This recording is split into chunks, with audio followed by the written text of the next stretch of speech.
Hello everyone, उम्मीद करता हूँ आप सब लोग बहुत अच्छे होंगे। ये क्वेश्चन 2024 सेट EX में 8 नंबर में आप लोगों से पूछा गया था। ये क्वेश्चन कई बार बोर्ड एग्जाम पूछे जा चुका है। चलिए करते हैं इसको स्टार्ट। सबसे पहले हम लोग ना मान लेते हैं I बराबर, इस इंटीग्रेशन को हम लोगों ने I बराबर मान लिया है। और इसके बाद जो फंक्शन है उसको थोड़ा ध्यान समझने की कोशिश करिएगा।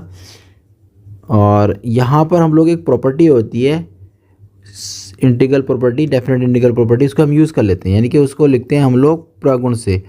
प्रगुण से हम ये नहीं बताते हैं कि कौन से प्रगुण का यूज़ कर रहे हैं, बस हम प्रगुण लिख देते हैं और प्रगुण का यूज़ कर लेते हैं। तो वो हम करते हैं अपर लिमिट, जो अपर लिमिट पाई है ना वहाँ पाई माइनस का एक्स, ये रिज़ल्ट हम रखते हैं एक्स की जगह। जहाँ जहाँ एक्स था वहाँ पाई माइनस के एक्स रख देंगे। तो यहाँ पर हमारे पास क्या है, एक्स है तो हम लिख देंगे पाई माइनस के एक्स। यहाँ आ जाएगा dx, नीचे ए स्क्वायर है और कॉस स्क्वायर है, यहाँ भी x दे रखा है तो यहाँ लिख देंगे पाई माइनस एक्स। ऐसी बी साइन स्क्वायर, यहाँ भी क्या हो जाएगा पाई माइनस एक्स। इतना हो जाने के बाद हम लोग क्या करेंगे, जो हमारे पास पाई माइनस एक्स है इसको तो हम एक बार ऐसे ही नोट कर देते हैं। नीचे वाले रिजल्ट्स में हम लोग हर में ऐसे करते हैं कोस स्क्वायर 180 माइनस थीटा, मतलब माइनस का कोस स्क्वायर हो जाएगा, लेकिन स्क्वायर होने की वजह से वो प्लस का बन जाएगा।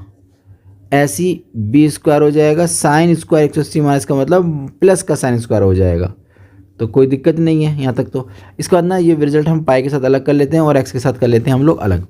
इतना हो जाने के बाद हमने क्या काम करा, इंटीग्रेशन 0 से लेकर पाई, और पाई के साथ सारे रिजल्ट लिख लेंगे एक साथ, A square cos square X, B square और साइन स्क्वायर एक्स, और ये एक्स साथ करेंगे हम लोग अलग। ये हो जाएगा A square cos square X, B square और साइन स्क्वायर एक्स। यहाँ से लेकर यहाँ तक हमारे पास रिजल्ट आ जाएगा। अब इंटीग्रेशन को ना हम लोग अलग कर लें, इसके साथ इंटीग्रेशन अलग कर लेते हैं, इसके साथ अलग कर लेते हैं। तो यहाँ इंटीग्रेशन चला जाएगा हमारे पास pi A square cos square X, B square sine square X, अलग कर लिया इंटीग्रेशन में, माइनस इसके साथ इंटीग्रेशन अलग कर लेते हैं X A square cos square X plus B square sine square X और dx। जो ये रिजल्ट बना है ना, जो ये रिजल्ट बना है आपका, इतना जो रिजल्ट है ये ध्यान से देखिए आप, यही आपको दे रखा है यहाँ पर। तो ये हमारा आई हो जाएगा, चाहे इसे क्वेश्चन में फर्स्ट बोल देते हैं हम लोग, ज़रूरत पड़ रही है इसकी हमें। तो हम लिख देंगे यूजिंग इक्वेशन फर्स्ट। तो यहाँ पर हमारे पास आई बराबर है, ये पाई को हम बाहर निकाल देते हैं तो पाई बाहर आ गया, लिमिट आई 0 से लेकर पाई तक। ऊपर बचेगा सिर्फ 1, नीचे रहेगा A square cos square X, B square sine square X और dx। ये हमारा बन गया आई। आई जाएगा इधर, ये नेगेटिव है, जब जाएगा सेकंड साइड तो आई प्लस आई 2i हो जाएगा, तो ये 2i बन गया, यहाँ पाई हो गया, लिमिट 0 से लेकर पाई। अब थोड़ा यहाँ समझने की हमें ज़रूरत है। देखो क्या होता है, कभी भी याद रखिएगा हमेशा कि अगर हमारे पास साइन कोस में नीचे टर्म है तो हम लोग ऐसा करेंगे हमेशा कि ऊपर ना सेक स्क्वायर के पद बनाएंगे और नीचे बनाएंगे tan के। ऊपर सेक स्क्वायर बनाना है बस आपको, ये सोच के चलिए।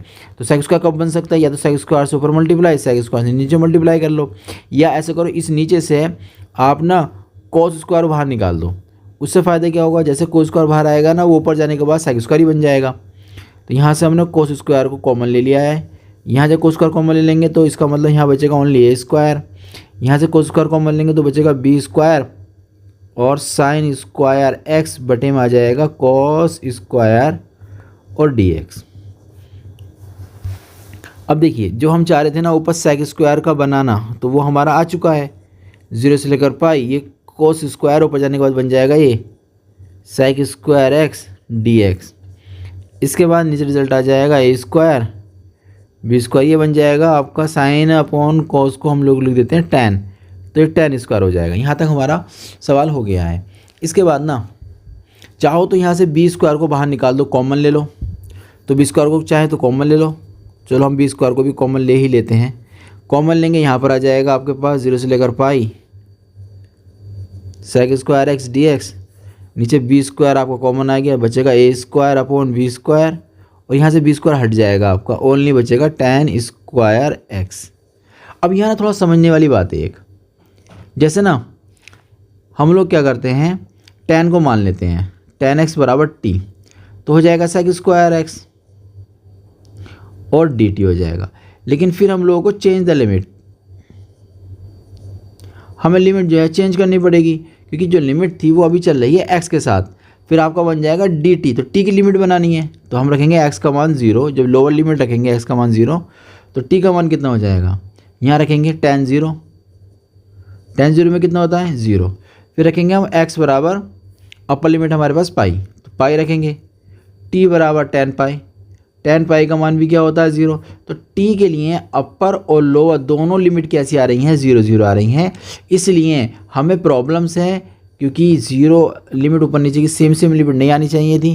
तो अब हम क्या करेंगे, एक ऐसी प्रॉपर्टी को ढूंढ के लेकर आएंगे जिसकी वजह से हमारा जो हमारा रिज़ल्ट है वो 0 ना हो, यानी कि ऊपर नीचे की लिमिट हमारी समान हो जाए। तो लिमिट के साथ हमें कुछ छेड़छाड़ करनी है।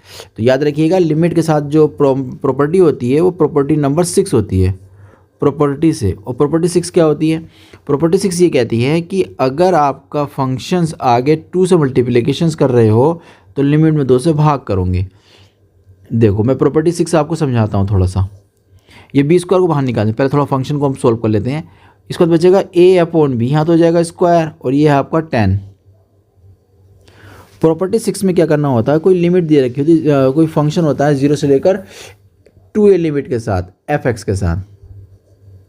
इसके 2 रिजल्ट होते हैं, एक रिजल्ट होता है 0, एक रिजल्ट होता है ट्वाइस ऑफ दिस 0 से लेकर a, यानी कि लिमिट 2a थी तो बची कितनी a, आगे 2 आ जाएगा, 2 से मल्टीप्लिकेशन, और सब कुछ हमारा सेम रहेगा।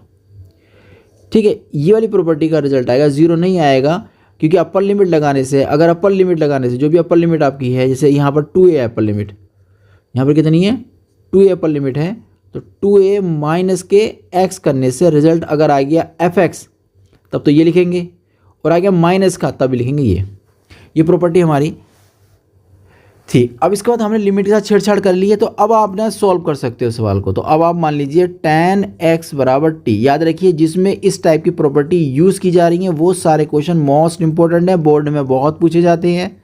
तो जिनमें ये वाली प्रॉपर्टी यूज़ की जा रही है, प्रागुण वाला यूज़ किया जाए, तो वो वाले बहुत इंपॉर्टेंट है, इसलिए आप इन्हें तैयार करके रख लीजिए।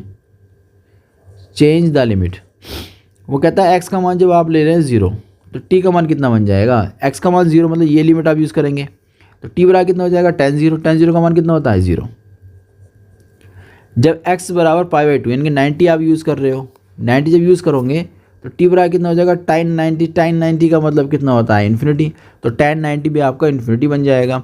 अब आपके पास रिजल्ट आ गया, देखो इतना 2i बराबर 2π/b², लिमिट 0 से लेकर इन्फिनिटी तक आ गया, और ऊपर का गया आपका dt में, है ना, ऊपर का आ गया dt, और नीचे बचा a/b का स्क्वायर और t का स्क्वायर।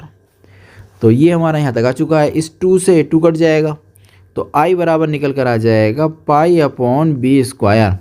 और ये जो है हमारे पास tan इनवर्स का फॉर्मूला है, tan इनवर्स t/a, और ये आता है 1/a नीचे, है ना, आपने पढ़ा होगा 1/x² + a² वाला फॉर्मूला, और dx के साथ वो फॉर्मूला था 1/a tan इनवर्स x/a, ये वाला फॉर्मूला हम लोगों ने यहाँ यूज़ किया है। ठीक है, तो उम्मीद करता हूँ ये वाली बात आपकी समझ में आ गई होगी। हम लोग करते हैं आगे डिस्कस। इसके बाद देखिए क्या होता है, लिमिट यूज़ करेंगे हम लोग 0 से लेकर इन्फिनिटी तक। अब ये इससे कट जाएगा, तो i बराबर आपके पास रिजल्ट आ जाएगा π/ab। अपर लिमिट लगाएंगे, तो यहाँ अपर लिमिट यूज़ करिए, जैसे इन्फिनिटी यूज़ करेंगे इन्फिनिटी बन जाएगा। tan इनवर्स जैसे हम लोग रखेंगे 0 तो tan इनवर्स के अंदर 0 बन जाएगा। यहाँ तक हो जाने के बाद i बराबर π/ab। tan 90 कब होता है, π/2 कब आता है, π/2 में आता है 90 इन्फिनिटी।